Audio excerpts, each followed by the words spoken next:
Hello dear students, welcome to the class.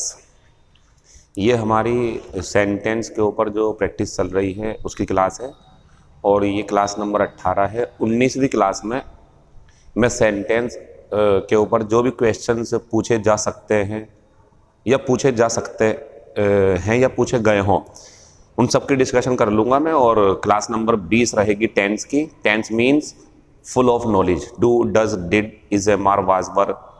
और आपका has been कब आएगा, हैड बीन कब आएगा, येट के साथ में क्या मामला है, बिफोर के साथ में क्या मामला है। शायद सबसे ज़्यादा क्लासेस जो रहें वो टेंस की ही रहेंगी, क्योंकि हो सकता है उसमें कुछ बच्चों की जो वीक पॉइंट्स हैं वो स्ट्रॉन्ग हो सके इस प्रैक्टिस से। तो मैं क्लास शुरू करता हूँ। बहुत छोटी सी क्लास रहेगी क्योंकि इसमें क्वेश्चन जो हैं वो बहुत छोटे छोटे से हैं, लेकिन आज एक बहुत ज़रूरी चीज़ जानने को मिलेगी आपको। क्वेश्चन नंबर 6 और 7 में। तो शुरू करते हैं। Right the name of the sentences given below. ये कहना चाहते हैं कि नीचे दिए गए वाक्यों का नाम लिखो कि वो डिक्लेरेटिव हैं या इंटरोगेटिव फर्स्ट टाइप हैं या सेकंड टाइप हैं या इंपेरेटिव इस टाइप से।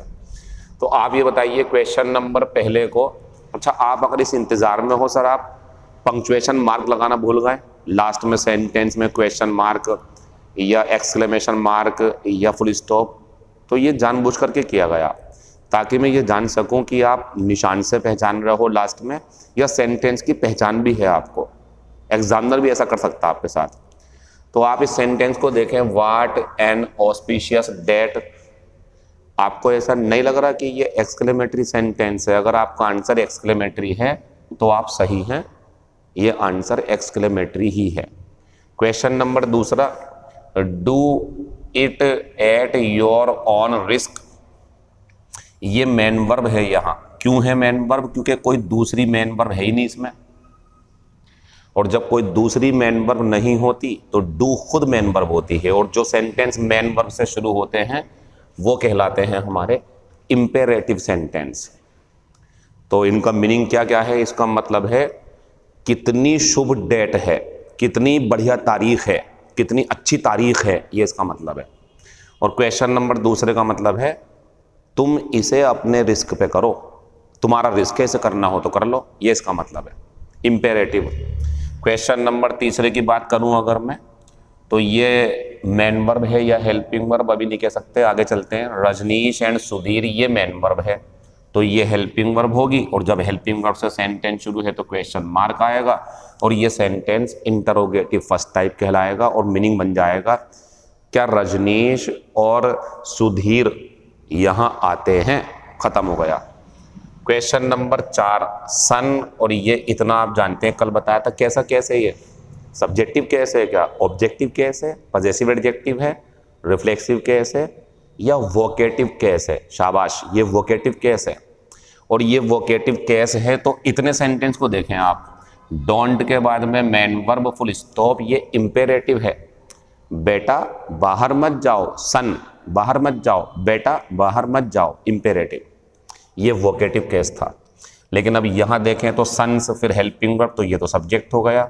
और जो सेंटेंस सब्जेक्ट से शुरू होते हैं वो डिक्लेरेटिव होते हैं, फुल स्टॉप लगाएं या असर्टिव कह दो आप। ये असर्टिव या डिक्लेरेटिव सेंटेंस है। मीनिंग क्या है? बेटे कम सावधान होते हैं बेटियों की तुलना में, ये इसका मतलब है। मतलब यहाँ बेटियों की तारीफ है, बेटियां ज्यादा केयरफुल होती हैं लड़कों की तुलना में। ऐसे बोल दो या ऐसे बोल दो, बेटे कम केयरफुल होते हैं लड़कियों की तुलना में, बेटियों की तुलना में। तो ये हमारा डिक्लेरेटिव सेंटेंस रहा। आप इन दोनों को जरा ध्यान से देखें। One of the most important questions for the exam. यहां कई सारी चीजों का जवाब दूंगा मैं आपको, बस आप मेरी हेल्प इतनी कर दो, मुझे इतना बता दो कि इसमें सब्जेक्ट क्या है, फिर आपको प्रेडिकेट भी मैं बताने वाला हूं, फिर इसमें क्या गलतियां हैं ये भी मैं बताने वाला हूं। आप कोशिश करें, कर ली होगी आपने कोशिश, और कर लीजिए। अब मैं बताता हूं आपको। देखो, ये तो हमारा इतना क्वेश्चन मार्क है, सॉरी क्वेश्चन वर्ड है ये, हाउ मेनी टीचर्स। अब ये हमारी मेन वर्ब है, तो मेरा सवाल है आपसे, मेन वर्ब के बाद में ये जो प्रिंसिपल है ये क्या होगा? ऑब्जेक्ट। एग्री? आप सहमत हो इस बात से? मेन वर्ब के बाद में क्या होता? ऑब्जेक्ट। ये प्रिंसिपल ऑब्जेक्ट है। मेन वर्ब से पीछे सब्जेक्ट ढूंढते हैं, क्या कोई सब्जेक्ट है क्या? नहीं है ना। इसका मतलब ये हुआ कि ये जो क्वेश्चन वर्ड है ये यहाँ एज ए सब्जेक्ट भी काम करेगा, सब्जेक्ट के रूप में भी काम करेगा। तो अब आप ये समझ लें कि जो हमारे सेंटेंस का सब्जेक्ट है वो क्या है, ये है। अब ये देखें आपकी मीट, जिन्हें नहीं पता हो बता दूं, ये मीट मेन वर्ब की फर्स्ट फॉर्म है, और जब फर्स्ट फॉर्म होती है तो उसके अंदर कोई हेल्पिंग वर्ब दिखाई ना दे तो समझ जाया करो उसके अंदर डू है, और डू आती है तब जब प्लूरल सब्जेक्ट होता है। ये टीचर्स के हिसाब से मीट बिल्कुल बढ़िया है, ये सेंटेंस नो एरर होगा। अगर आप ये सोच रहे हो प्रिंसिपल के हिसाब से डज आएगा तो वो तब होता जब वो सब्जेक्ट होता, लेकिन ये ऑब्जेक्ट है, तो क्वेश्चन वर्ड ही सब्जेक्ट है। यानी कि अगर मैं आपसे पूछूं कि क्वेश्चन नंबर 6 में प्रेडिकेट बताओ, मैं पूछूं अगर आपसे प्रेडिकेट बताओ, तो प्रेडिकेट क्या है हमारा, ये पूरा मीट द प्रिंसिपल और डेली। हाउ मेनी स्टूडेंट्स को आप नहीं ले सकते इसके अंदर, क्योंकि ये क्वेश्चन वर्ड होने के साथ साथ इस सेंटेंस में सब्जेक्ट का भी काम कर रहा, तो आप इसे नहीं कह सकते कि ये प्रेडिकेट में शामिल हो, नहीं होगा, ये इतना रहेगा। और ध्यान दें ये सब्जेक्ट है तो यहाँ मीट में डू है, इसमें डू छिपा हुआ है अंदर, तो बढ़िया आंसर है, नो एरर।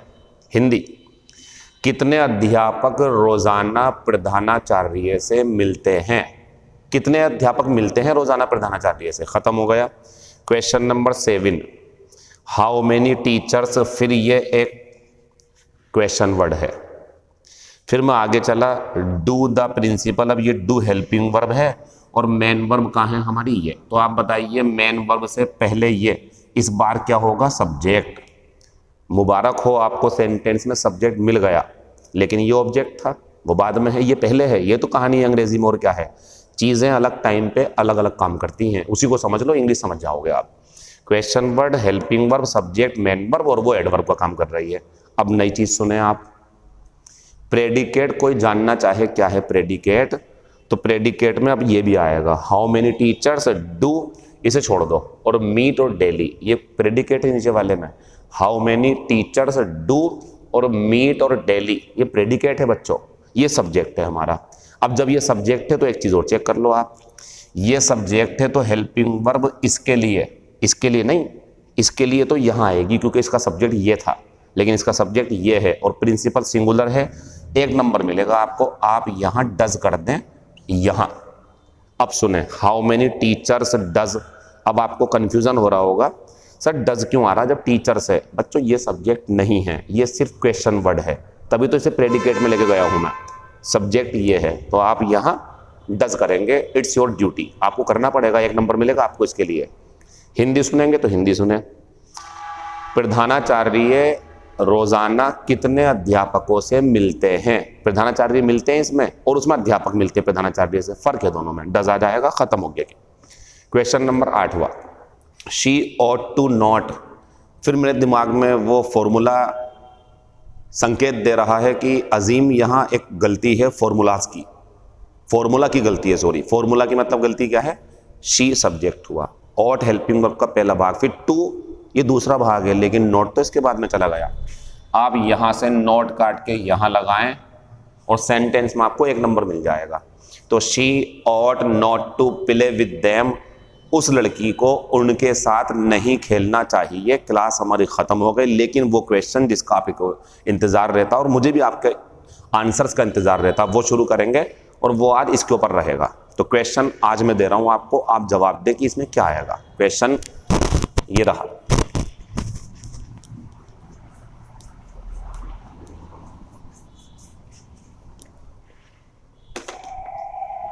आज का क्वेश्चन ये जो आप आंसर देंगे। तो क्वेश्चन है हाउ मेनी स्टूडेंट्स और ब्लैंक और रोहित और टीच और question mark. How many students blank Rohit teach, मुझे नहीं पता सब्जेक्ट क्या है, मुझे नहीं पता प्रेडिकेट क्या है, ये आपका काम है। मेरे तो ऑप्शन है, एक ऑप्शन है डू, एक ऑप्शन है डज। 2 जवाब रिप्लाई करो मुझे, मैं आपको बताऊंगा कि करेक्ट है या इनकरेक्ट। क्वेश्चन फिर से पढ़ देता हूं, how many students blank Rohit और टीच, और क्वेश्चन मार्क। ये आपको पता होना चाहिए कि हेल्पिंग वर्ब सिंगुलर होगी या प्लूरल, ये सब्जेक्ट बताता है। अब ये तो मैं नहीं बता पाऊंगा कि आपको सब्जेक्ट क्या है इसके अंदर, वरना तो फिर सारा मामला खत्म हो जाएगा, फिर तो आप आंसर बता दोगे। सब्जेक्ट पहचानो, हेल्पिंग वर्ब बताओ, फिर मैं आपको रिप्लाई करूंगा, बाकी बातें बाद में होंगी। डू या डज लिख के भेजना, आप डू हो आंसर तो डू लिख के भेजना, डज हो तो डज, ए भी मत करना, डू या डज जो भी आपको लगे। डू है तो डू, नहीं है डज है तो does. Thank you, all the best, see you tomorrow.